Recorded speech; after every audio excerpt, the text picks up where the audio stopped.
भी जलील और रसवा बेनमाजी, मौत आएगी, बुरी मौत आएगी।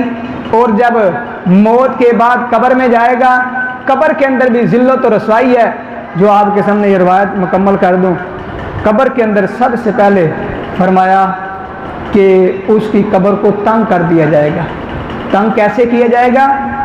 ये आपने फरमाया पसलियाँ दो, कब्र को इकट्ठा किए, कब्र तंग होगी, ये पसलियाँ आपस में मिल जाएंगी। आपने देखा जब प्रेस होता है, वो प्रेस लगता है, हर चीज़ इकट्ठे कर देता है। तो इस तरह जो बेनमाजी बंदा कब्र के अंदर, उसकी पसलियाँ इकट्ठी कर दी जाएंगी, तंग कर दी जाएगी। और दूसरा, उसकी कब्र में अल्लाह जहन्नम की आग को भर देगा। और जब आग भर दी जाएगी ना, फरमाया कि उसे उल्ट पुल्ट किया जाएगा, यानी कहीं भी उसे आग जो है छोड़े ना। अल्लाह का कुरान कहता है यौम तुक़ल्लबु वजूहुहुम फिन्नार, अल्लाह ताला जहन्नमी लोगों को उल्ट पुल्ट करेगा, उनके चेहरों को। जितना आप देखते हैं भट्ठी के अंदर सीरी पाए साफ करने वाले वो करते हैं ना, सीख के साथ हैं, जैसे भी उनके पास आला वो उल्ट पुल्ट करते हैं, कहीं बाल बचे ना।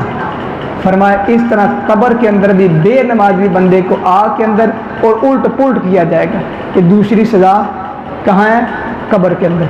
तीसरी सज़ा, जैसे कि अज़दहा के सांप है एक, वैसे मुख्तलिफ रवायत के अंदर है, एक हम 100 सांप उसकी कब्र के अंदर रखे जाएंगे, लेकिन एक सांप जो वो बहुत बड़ा सांप है, उसका नाम क्या? अशजाउल अक़राउ, इसका माना गंजा सांप। और उसके बारे में फरमाया आँखें आग की हैं, नाखन उसके लोहे के हैं, और इस इतने लंबे नाखन है। एक नाखन बंदा एक दिन की मुसाफत करे, सफ़र करे ना, जितना लंबा सब मुसाफत बनती है उतना एक लंबा उसका नाखन है।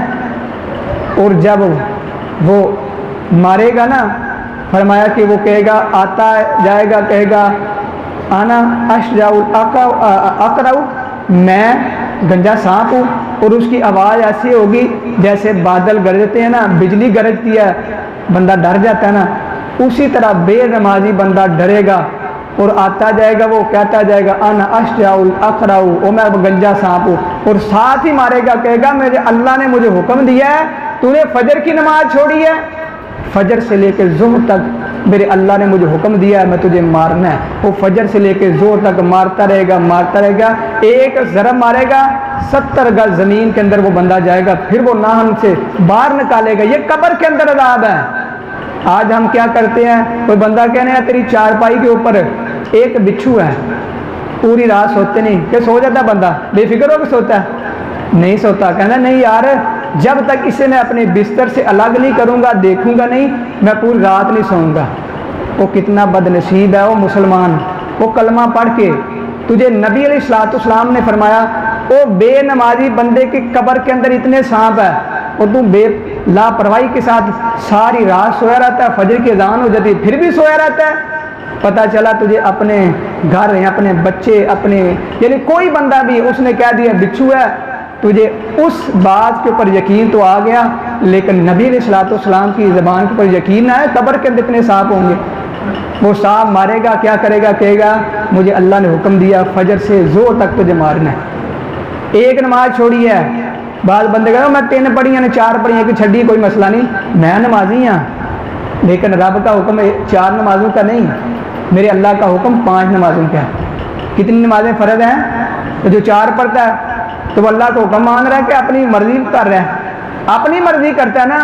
तो वो सांप कहेगा मुझे अल्लाह ने कहा फजर छोड़ने वालों, उनके लिए पैगाम है, मारेगा ज़ोहर तक।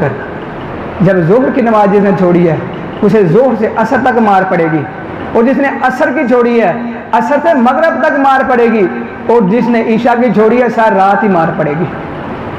ये कब्र के अंदर है। अल्लाह पाक हमें नमाजी बनाए। ये आपके सामने कुरान की